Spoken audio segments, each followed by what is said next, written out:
What is going on, everyone? Bingo here. I'm with the Duel Factory for Season 2, Episode 7 of X-2 Drop, our Yu-Gi-Oh! Podcast we do every week, talking about whatever we feel like.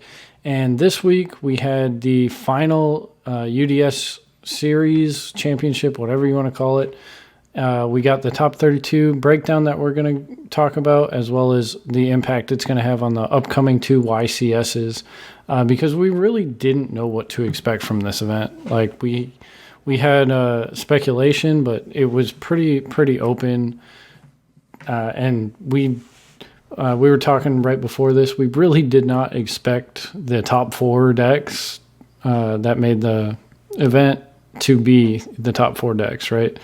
So real quick before I hand it off to Joe, the breakdown was rough, a little over 25% Spiral, and Lunalite, Altergeist, and Shadal Invoked, and Salamangreat, and then a bunch of mismatch, like one-of decks.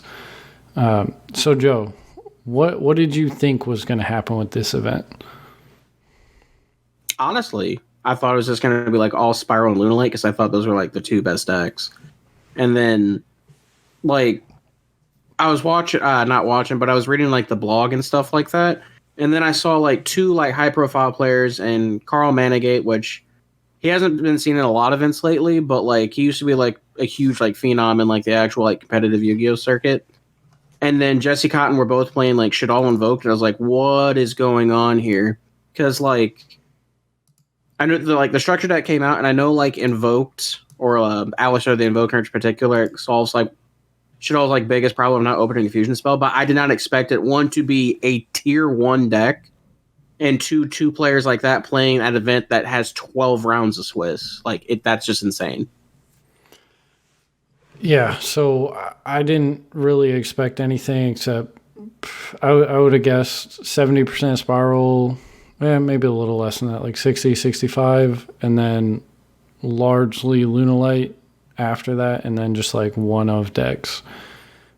But we can see a lot of people gravitated away from Spiral because it does have consistency issues, and it's not the tier 0 it's not the powerhouse we expected. Like, it's still the deck to beat. It's still easily the most powerful deck, but this is only the first weekend we had Shadal Invoked legal, so people might be messing around with that because it seems like it has a relatively good Spiral matchup, and just like it's really powerful in general.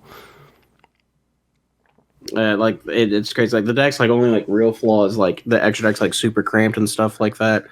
But like another thing I didn't like expect, like, so the top four, right? Usually like there's like two of this deck or two of this deck or something like that. Like it's a 50-50 split, or it's like all controlled by like 3-1 or like just four of all the same deck, right?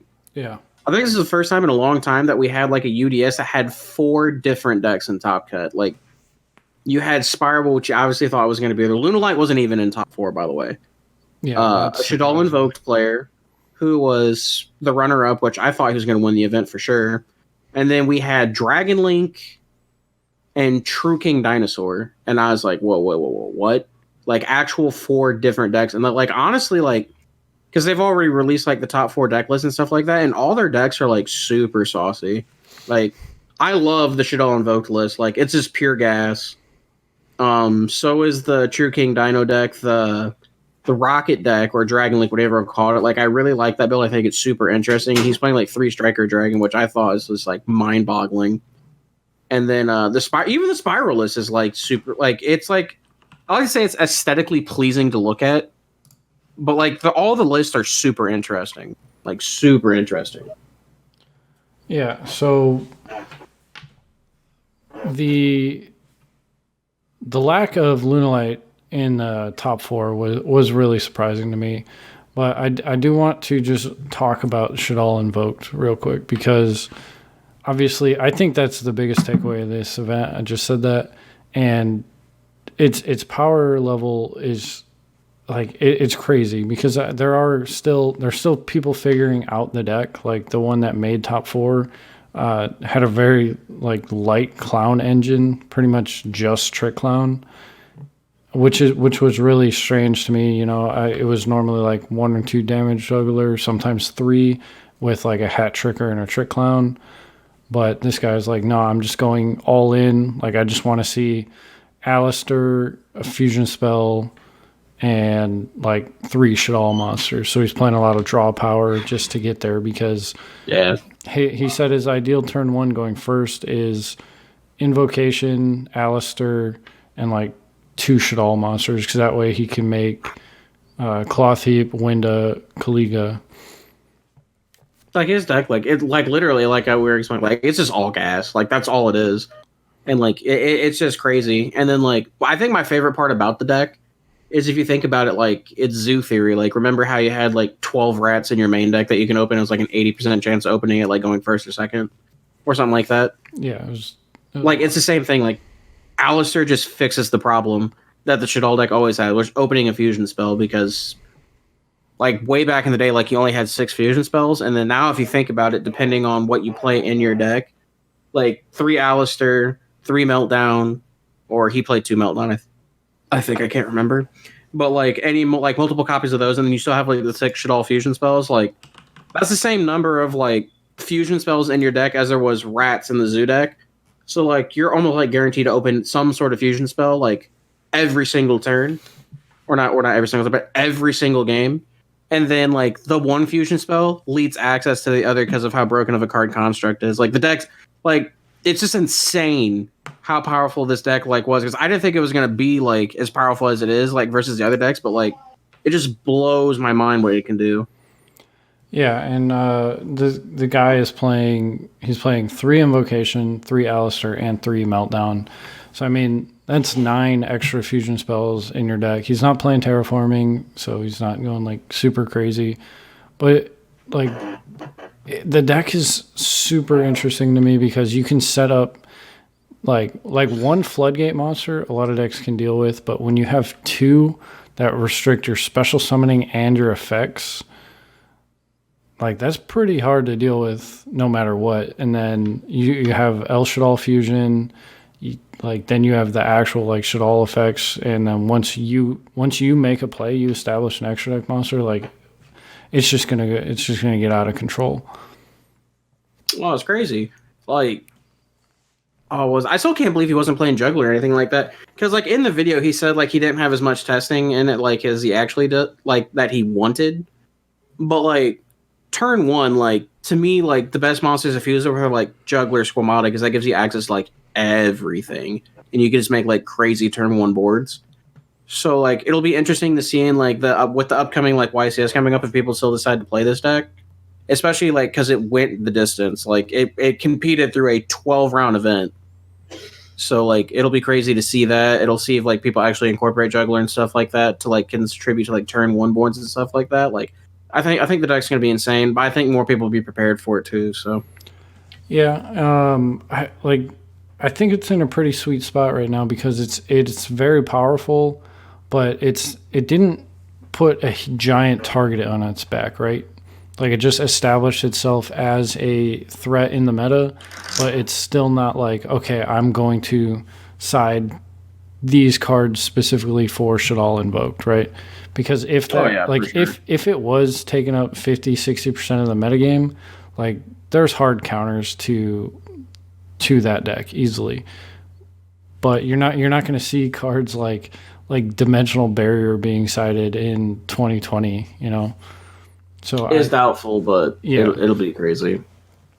Oh, go ahead. Well, I was about to say, I think one of the big winners, because let's think about this, because it wasn't represented in top 4 whatsoever. It was in top 8, but it wasn't in top 4. I think one of like the low key like big winners of the event, honestly, is Lunalight, because think about it. It didn't make the top 4 or anything like that, and there wasn't like any sort of like radar or anything like that or spotlight put on it for anything like in particular. So like I think like that's like the biggest winner of this event, because I feel like less people be prepared for it with the upcoming YCS and stuff like that. Even though like like it's still in like the back of your mind, like it's still a deck, they're not going to be as prepared for it, and I think that's why it's like the low key winner of this event. Yeah, the Lunalight deck is, again, people are still trying to figure it out. It's been around for a while, and there were 4 deck lists that made top 32, none of which we have right now. And they were all different builds, like drastically different builds. And that is what is interesting to me. Like there's so many different ways you can play it, and like just the stuff it can do is just so cool. Like I'll never get over it. Like there's one I really want to see that incorporated Fire Fist cards, Zodiac cards, and obviously the Lunalight. So I want to know how that plays, because I know like last week me and you were just bullshitting back and forth about combos, and like who knows, that could have been where it went. Yeah, what was it? My comment was, hey, John, imagine this. Activate Barrage, target Tiger. Like, we were just literally just joking, and, like, some guys, like, I swear, he had to, like, know, like, our FBI agents or something like that, because he just goes to a UDS and just stops 32s out of nowhere. I don't think so. There's no such thing as coincidence. I just want to see how he was incorporating the Barrage engine, because I'm sure it was just triple Barrage and one or two Zodiac monsters, right? Like there's no... Oh, probably. Yeah, like you're just using it for the extra extender. So, I just realized that looking at this pie chart, you know what my favorite part of this pie chart is? If you say hero, I'm going to end the podcast right now. Well, I mean, that would be my second favorite thing. Guess what my first favorite thing is? There's no Orchist. 0 fucking Orchists in this pie chart, and it is the best looking thing I've ever seen. And that is surprising to me, because like the deck is still strong, but I don't know if it just can't keep up, if its choke points are too much, because people are playing, you know, Ash Blossom and stuff still. But like I don't know. What do you think is holding Orcus back right now? Honestly, my honest opinion is the lack of consistency. Like, Heart being gone, honestly, might just be too much. Especially, like, because it was just, like, a vital point. Like, it just guaranteed, like, Dengursu, Galatea, and Trap Card, like, every single turn. Or, like, whatever your setup was, right? Now, that being said, we still have the new Orcus card coming eventually, in the Mech Knight Orcus, whatever his name is. But until then, like, I don't know what's going on, but I have seen some Luna deck. Like, I've just seen this, like, watching, like, some matches in DB and stuff like that. There are Luna Light decks that are still playing that engine, because Ending on Crescendo is, like, a very powerful card. So it might see, like, a resurgence, but until we get that new Mech Knight card, I don't think it's gonna do anything. Like, it honestly, like, the consistency is not there. Yes, I agree. Just right now, like you can still play the deck. Like, you might do well, but again, this is one of those events where it's 12 rounds of Swiss, and then even if you made top cut, like, it's what, 4 or 5 more rounds after that? Yeah, top 32, then you go 32, 16, 8, 4. Like, to go all the way, like, that's 17 rounds of Yu-Gi-Oh! That your deck has to, like, consistently. Yeah, but once we get that Mech Knight, like, I feel like the deck is just blown wide open again, because now you're not so reliant on cards like Armageddon Knight and Greffer. Like, you can play your deck without just getting lucky. No, for sure. I don't know if it's, like, blown wide open. I think it definitely makes the deck tier 1.5 again, like, for sure. Like, as a standalone deck, anyway. Yeah, but we'll see. But I think the reason Altergeist, because Altergeist had one of the highest representations in the room at the start of the event, but it dropped down to 13%, which is four slots in the top 32, and that's because the event, like, in my opinion, is because it was so long. Like, Altergeist has its problems, and in a 12-round Swiss event, you're going to open no Altergeist monsters multiple times. It has the fatal flaw of being a back row deck. Yeah. What? Well, also notice. I'm sorry, I didn't mean to interrupt you. No, you're good. So one of the things I noticed is, like, because the True King Dinosaur deck that was also in, like, the top 4 and stuff like that, and, like, the top 32 breakdown. I noticed a lot of people. I think he was playing inside deck too. Like, the popularity of Lightning Storm and Evenly Match probably, like, kind of hurt the deck a little bit too, because, like, you have players, like, because the True King Dino player's name is Scott Page, and, like, he's actively choosing to go second in that deck because it's Dinosaur, right? Like, they just want to go second, and he's just main decking like blowout cards for back row decks in those events. Like he's main decking 2 Lightning Storm, and there's 3 evenly matches main deck, and like he can't be the only one with that mindset for this event going forward. So like you have to think of the number of players who main deck cards like that and stuff like that. And I'm like, honestly, I'm amazed Altergeist, any Altergeist players made it to the top cut of the event. Like I really am, especially with like the popularity of those cards and like the popularity and the rise of popularity of decks just going second in general is what like amazes me that the deck got anywhere to begin with. Yeah. But I mean, it's still like a top contender, clearly. So we don't have the side deck for all of the top 4 decks, but like it's 3. The Spiral player was siding 3 Lightning Storm. The Dino player was maining 2. The Shaddoll player was siding 2. And the last guy, the Spiral, oh wait, I already said Spiral. The Dragon Link guy was siding 3. So like people finally had the time to get their hands on Lightning Storms. People were prepared. And it just like you said, it's just another avenue for back row decks to get blown out. But it's still a good deck, I guess, if you want to be that guy playing Altergeist. Honestly, I'm amazed at the Salamangreat players too. Yeah, because like Nibiru was like really popular this event from what I was seeing. Salamangreat is one of those decks that like a certain type of player is going to constantly be playing it. One that wants to play, just like you say, every single game, right? They want to do the same thing every single game, and just consistency. It's crazy to me, right? Because I thought for sure, like all the decks I'm looking at this, I thought Salamangreat was the best geared to win the UDS because it's the best geared to play a long event. Like out of all, to me, out of all the decks here, like it was the best one to like consistently be able to play. So I thought for sure Salamangreat was going to sneak one out, like for sure, but it didn't. So there's that. What's interesting to me is I constantly see 2 different builds of Salamangreat. One relying on Lady Debug and one relying on Flame Buffalo. And they both have their merits, right? Lady Debug's a guaranteed gazelle before you get drolled, but you sacrifice, like if you get ogred, which is coming back in popularity, or gamma, cards like that, you're kind of screwed. Flame Buffalo just guarantees you get to draw a little bit more, and you can chain block your Bay Links or chain block the Buffalo, whichever one you feel like. And they just can't like decide which way they want to go.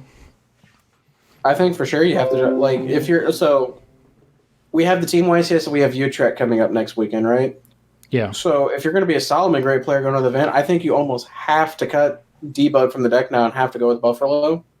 And the reasoning behind that is, like, because, like, the Shaddoll Invoke deck, like, reared its head this event, right? Like, it showed, like, it's an actual deck. One of, like, the best hard counters to Construct is Ghost Ogre. So, like, Ogre is probably going to be more prevalent in the decks coming forward, and you can't just, like, it's too risky to summon a Debug, because, like, if your Debug gets stopped, like, that's it, the turn's over, right? Can't you always chain block Construct, though?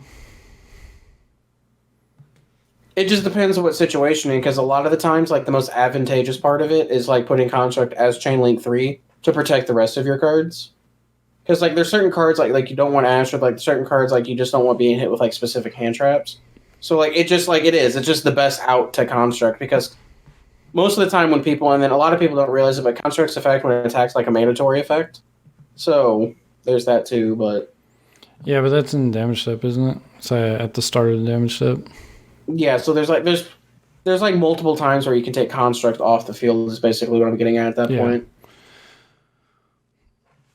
One thing that I'm really happy didn't make it past top 32 was the Mystic Mind control decks. Like, it's a neat deck to see a deck profile of, but once you see it once and you play against it once, you really, like, it's not healthy. Like, it's not fun for anyone. I think 2 of them squeaked by. Yeah, there were 2. I just really like Mystic Mind as a tech card in decks. Like, I really don't have a problem with it, but as when you a build a strategy around it. yeah, as a complete deck, it's just degenerate. It's really annoying, and I just want nothing to do with it. The hero deck. Have you seen anything about this that topped? I have not seen his list, and I have no idea what happened. But good show for that guy. There's no way I could like with faith take a hero deck for a 12-round event. I just couldn't do it. Well, there were 2 of them, so hopefully these will be out relatively soon. The Dragon Link deck. This was surprising to see this in top 4. Yeah, this guy like okay. So this is the same guy that beat our buddy Aldo at YCS Pasadena, and he's obviously a really really good player. But like what he did was actually genius because apparently, from what I understand, because I'm in a Phoenix Flares Discord chat, this man apparently won his first 10 rounds, and then round 11 and 12, he just scooped, right? He didn't want to give out any more information about his deck than he did, so that way when he played those people in the top cut and stuff like that, they didn't know what his deck was doing. And apparently he was ending on that big Unchained card, the Link Monster. Yeah, Unchained Abomination. I think so, but like all his deck was doing was like real simple. Like it was just doing regular Guard Dragon combos and ending on cards like that. And like apparently it was just enough because apparently his consistency was insane. Yeah, do you know if he was going blinding second or going first? Because he's maining 7 hand traps. I would imagine he was going first because like traditionally Dragon Link's a combo deck, like a going first combo deck. That's why. So I would imagine he was going first, but he hasn't done a deck profile or anything. All we have is the list that was posted for the UDS for his deck, and his list is actually wild. I really like it. So I don't know if he was actively going first or second, but I would imagine he was going first. I'm curious why he's playing like 2 World Legacy Guard Dragon and not Monster Reborn. Because, I mean, at that point, it's just a extender. Do you utilize the column shift effect in the combo? Yeah, it's been a while since I've actually looked at an actual Dragon Link list. But World Legacy Guard Dragon, I know shifting one of the dragons is actually really important to the combo. Because I know it doesn't necessarily like change how the combo ends, but it does let you play through more hand traps. Especially like Ghost Ogre and stuff like that, being able to set up like 2 zones that we can point to at the same time is really big. Your LP or Pisty. Yeah. All right, and then the True King Dino. Let's talk about this for a second because it kind of breaks the mold of what we expect for dinos. Because, like you said earlier, it's not playing Quadalus or Double Evolution Pill. It's just playing 3 Fire True King, 1 Earth, 1 Diagram, 1 Terraforming, 1 Set Rotation. So you have a ton of different ways to pop off, and you're just going to clear your opponent's board. The deck's crazy. Remaining 3 evenly, and that's the only hand trap. I'm saying because so in the profile he was doing like he's actively like choosing like to go second, and like apparently from my understanding, I see he put it back row decks for his deck is like the buy because like one. He's main decking going second cards already in Lightning Storm, Mind Control, Evenly Matched, so on and so forth, right? Yeah. So his deck not only that, but like the Dino cards like naturally bait out back row cards, such as Miscellaneousaurus, protecting your dinos and pushing cards through. Like you have to negate like an Oviraptor, like you can't let it resolve. It doesn't matter like if God came down and touched your back row, you just can't let Oviraptor resolve in that matchup because like it's just insane. Because like either you don't let it resolve and they have to have like another card to be able to play, like a True King and a Baby in hand, or like one of the field spells, so on and so forth, or like they just resolve their card effects for free because that's what's gonna happen. So like that deck just like has everything going for it. And, like, it can do some really nice turn 1 plays because, like, one of the best cards in the game is Calamities, and it can just do it, like, turn 1 and then, like, really just stun any other decks that don't play back row. Yeah, it can summon Calamities after trishing you for 1. Like, that's pretty good. And that I think that's one of the most interesting things about this because, I mean, he's just playing the level 9 synchro. So he's going for 2 level 4s in the Aolo off the Miscellaneousaurus to Trish and then overlay. I think that is super interesting. And he's playing 3 Trish because of Extravagance. Yeah, and then like he's not playing like double evolution pill or at all because he thinks those cards are break. Like I think the funniest part of the entire profile is like he's like he doesn't understand how other Dino players win by playing those cards, and I thought that was just like an interesting concept because like they're not standalone cards or anything like that. And like if you think about it, starter cards like it's just a neg out of your hand. So like he's probably 100% correct, and like that's just crazy to me because I thought like it was such a crazy card, you know. Well, this is the first event basically with Litho being banned or unbanned, and Litho is such a good card for this deck that it really shifted the build of Dino back from what it used to be to what it is now. Like, just if you pop 2 Earths with that card, like it's so freaking good, and you don't have to hope you have a fire in hand for the other guy because I think he's only playing two Dogoran and the Miscellaneousaurus as the fires. And he's playing 2 Dogorans and 3 Miscellaneous and a low stuff like that. Like it's crazy how unbanning one card completely changes the power level of a deck. Like let's just like bear that all in mind. Because that's literally all that happened. They got one monster back and they got it as a 1 of with Diagram at 1, and the deck is like seeing like a huge rise in popularity. Yeah. But all right, so we got like 3 minutes left. You got any other thoughts about this? What you would say going into Vegas or Utrecht next weekend? So like I said originally, I think the biggest winner of this whole entire event presentation is a Lunalite deck. Like it's gonna fly under the radar. I think we're actually gonna see some really cool builds of it coming out of it. I think you're gonna see Orcus cards back in it because I think Crescendo is like a super underrated card because of it. I'm really excited to see what like we actually see with like Shadol and Vote because everyone knows how much I love Shadol. Like I love that deck, and it's a contender. Like it's hard to. I can't believe I'm saying that in 2012 from a deck that was like super prevalent in 2015, but like it's an actual contender in our meta again, and that's like probably my favorite part of this format.